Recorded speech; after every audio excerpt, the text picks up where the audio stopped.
दुनिया में तमाम वालिदैन चाहते हैं कि उनके बच्चे कामयाब हों, ज़िंदगी में बहुत आगे बढ़ें, इवन कि उनके अपने से भी उनके बच्चे आगे बढ़ें और इतने कामयाब हों कि सारी दुनिया उन्हें जाने, सारी दुनिया उन्हें पहचाने और वो इस दुनिया में अपना नाम रोशन करके वापस जाएं। लेकिन इस सोच के साथ बहुत से वालिदैन इस सोच को हासिल करने में कामयाब हो जाते हैं, लेकिन बहुत से इसको हासिल करने में नाकाम हो जाते हैं। आज की इस वीडियो में हम बात करेंगे इसी मौजू पे कि आप अपने बच्चे को एक कामयाब इंसान कैसे बना सकते हैं, अपनी ख्वाब जो आपने अपने बच्चे से वाबस्ता किए हुए हैं उन्हें कैसे पाया तक मील तक पहुंचा सकते हैं। तो इस वीडियो को जाने से पहले, इस वीडियो का बगौर जायज़ा लेने से पहले ज़रा हम अपनी कानून फितरत को और नेचर को देखते हैं। नेचर क्या है कि शेर का बच्चा शेर ही पैदा होता है, हाथी का बच्चा हाथी ही होता है, सांप के बच्चे भी सांप ही होते हैं, चिड़िया के बच्चे जब अंडे से निकलते हैं तो वो चूजे के बच्चे नहीं होते, वो चिड़िया के ही बच्चे होते हैं। लेकिन उकाब का बच्चा उकाब जैसा ही होगा। लेकिन अगर हम इसी उकाब के अंडे को मुर्गी के नीचे रख दें, मुर्गी से सींचे, उसमें से बच्चा उकाब का ही निकलेगा। लेकिन जब वो परवरिश पाएगा, बढ़ेगा, तो आप देखेंगे कि जब वो मुर्गी के बच्चों के साथ परवरिश पाएगा तो उसके अंदर ना तो आसमान को और हवाओं को चीरने वाला जज्बा होगा और ना ही उसके अंदर ताकते परवाज़ होगी, बल्कि वो चूज़ों के बच्चों के साथ साथ ज़मीन पे दाना दुनका खाएगा और ज़मीन पे चलता चलता ही ज़िंदगी ख़त्म कर देगा। यानी नस्लों के साथ साथ माहौल का होना इंतहाई ज़रूरी है। जैसा माहौल होगा वैसा ही बच्चा होगा। उकाब का बच्चा चूज़ों में तब्दील हो गया, किस वजह से? सिर्फ़ और सिर्फ विल और एटीट्यूड चेंज होने की वजह से। आए एक और मिसाल को देखते हैं। शेर जंगल का बादशाह है, हाथी उसे बादशाह मानता है, हिप्पोपोटामस के लिए बादशाह, जिराफ के लिए बादशाह, कैट के लिए बादशाह, सारे जंगली जानवरों परिंदों के लिए बादशाह। जबकि अगर हम शेर का बखूबी जायज़ा लें तो ना तो वो सबसे लंबा, ना ही सबसे ज़्यादा ताकतवर, ना ही सबसे ज़्यादा अक्लमंद और ना ही सबसे ज़्यादा भारी भरकम। तो फिर सारे जानवर उसे क्यों बादशाह मान लेते हैं? हम देखते हैं हाथी और शेर की कहानी। एक शेर है और उसके सामने हाथी आता है। हाथी उसको, शेर को बादशाह मानता है। जब शेर हाथी को देखता है तो वो ये नहीं समझता कि हाथी मुझसे बहुत बड़ा है। दूसरी तरफ देखें तो हाथी जो इतना बड़ा है, अगर एक पंजा मारे तो शेर को भगा सकता है, लेकिन हाथी शेर को देखने के बाद ये सोचता है कि ये मुझे खा जाएगा और वो डर जाता है। जबकि शेर अपनी ताकत, अपने कद और अपने वज़न को देखे बगैर ये सोचता है कि ये मेरा लंच है, ये मेरा खाना है, और उस पर हमला करता है और उसे खा जाता है। लिहाजा किसी भी चीज़ को बड़ा होने के लिए उसका कद, उसका वज़न, उसका साइज़ मैटर नहीं करता, बल्कि क्या चीज़ मैटर करती है? उसका एटीट्यूड। शेर को कौन बादशाह बनाता है? उसका एटीट्यूड, जो उसने अपना दिखा के तो सारे जानवरों को अपना गुलाम बनाया हुआ है अब, और ख़ुद उनका बादशाह बना हुआ है। चलें अब शेर की बादशाहत की कहानी को मोहम्मद अली क्ले बॉक्सर की कहानी से रिलेट करते हैं। मोहम्मद अली क्ले 20 साल तक रेसलिंग का एक बादशाह रहा। जिस भी रिंग में उतरता कामयाब वापस आता।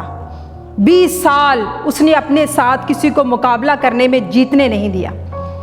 मोहम्मद अली क्ले को पूछा गया कि आपकी इस कामयाबी का क्या राज है कि जिस भी रिंग में उतरते हैं जीत कर वापस आते हैं? तो मोहम्मद अली क्ले ने बताया कि मेरी इस कामयाबी के पीछे 2 चीज़ें हैं। नंबर 1 मेरा सेल्फ मैसेज और नंबर 2 मेरी विल। सेल्फ मैसेज कुछ इस तरह से कि जिस दिन मेरा मुकाबला होता है, मैं उस दिन सुबह से अपने आप को बार बार ये सेंटेंस कहता हूँ, I am the champion, I am the great, I am the champion, I am the great. जब मैं अपने आप को बार बार ये अल्फाज कहता हूँ तो मेरे अंदर ये यकीन पैदा हो जाता है कि I am the champion and I am the great. और जब कोई इंसान चैम्पियन होता है, ग्रेट होता है, तो फिर वो हार नहीं सकता। मोहम्मद अली कहता है कि मैं जब रिंग में उतरता हूँ, मुझ में और मेरे कंपेटिटर में सिर्फ एक बात का फ़र्क होता है, मैं अपने आप को इस यकीन के साथ रिंग में लेके आता हूँ कि I am the champion, I am the great. मुझे अपनी फतह का यकीन होता है, जबकि मेरे साथ जो लड़ने वाला होता है उसे इस बात का यकीन नहीं होता, और यही यकीन मुझे कामयाबी से हमकिनार करता है।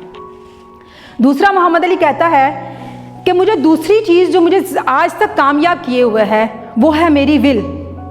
बॉक्सिंग के मैदान में समटाइम्स जब मैं अपने दुश्मन के सामने नीचे गिर जाता हूँ तो मेरी स्किल वहाँ हार जाती है, लेकिन मेरी विल मुझे दोबारा से खड़ा कर देती है और मैं दोबारा से मुकाबला करता हूँ और जीत जाता हूँ। लिहाजा इंसान को कामयाब होने के लिए सिर्फ स्किल की नहीं, विल की भी ज़रूरत होती है, और विल ही बुनियादी चीज़ है जो गिरे हुए इंसान को उठा देती है, जो हारे हुए को जिता देती है।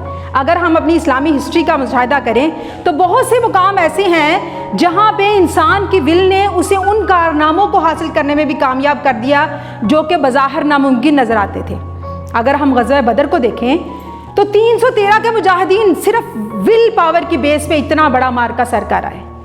हम हज़रत खालिद बिन वलीद की ज़िंदगी को देखें तो हुज़ूर सल्लल्लाहु अलैहि वसल्लम के कुछ बाल अपनी टोपी में सी के सिर्फ इस विल के साथ, इस यकीन के साथ मैदान में उतरते थे कि मैं कभी इस बाबरकत चीज़ के साथ हार नहीं सकता, और हमेशा जीत कर वापस आए। अगर हम खैबर को देखें तो इसी विल की बेस पे खैबर को उखाड़ दिया गया। इसी तरह अगर हम चाहते हैं कि हमारा बच्चा कामयाब हो, हमारा बच्चा वो सारी चीज़ें वो सारी कामयाबियाँ समेटे जो हम ख्वाब देखते हैं, तो हमें अपने बच्चे को विल देना होगी। लेकिन अगर हम अपनी रियल लाइफ में देखें तो हम देखेंगे कि हम बच्चे को हर चीज़ दे रहे हैं, उसे अच्छा स्कूल दे रहे हैं, उसे पढ़ाई दे रहे हैं, उसे अच्छा खाने को दे रहे हैं, उसे अच्छा पहनने को दे रहे हैं, लेकिन जो सबसे बुनियादी चीज़ उसकी विल है वो हम नहीं दे रहे।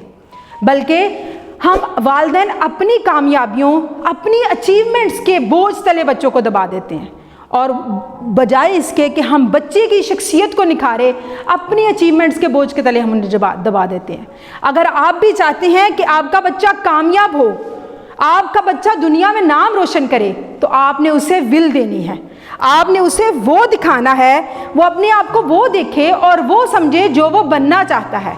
अगर आपका बच्चा डॉक्टर बनना चाहता है तो उसे कहें कि वो खुद को डॉक्टर समझे और अपने आप को कहे I am a doctor, I am the great. अगर आपका बच्चा इंजीनियर बनना चाहता है तो उसे कहें कि वो अपने आप को इंजीनियर समझे और कहे I am the engineer, I am the great. अगर आपका बच्चा लीडर बनना चाहता है तो उसे कहें कि अपने आप को लीडर समझे और कहे I am the leader, I am the great, और आप उसको पूरा सपोर्ट करें।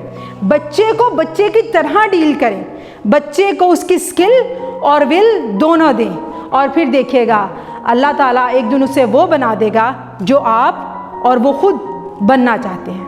फ़ी अमान अल्लाह। मैं हूँ नीलम आमिर और आप देख रहे हैं मेरा YouTube चैनल नीलम आमिर ऑफिशियल। अगर आपने मेरा चैनल अभी तक सब्सक्राइब नहीं किया तो बराहे करम सब्सक्राइब कर दीजिए और साथ में मौजूद घंटी के बटन को ज़रूर प्रेस कर दीजिए, और इसे अपने सोशल मीडिया पर शेयर करें ताकि दूसरे भी इससे मुस्तफ़ीद हो सकें।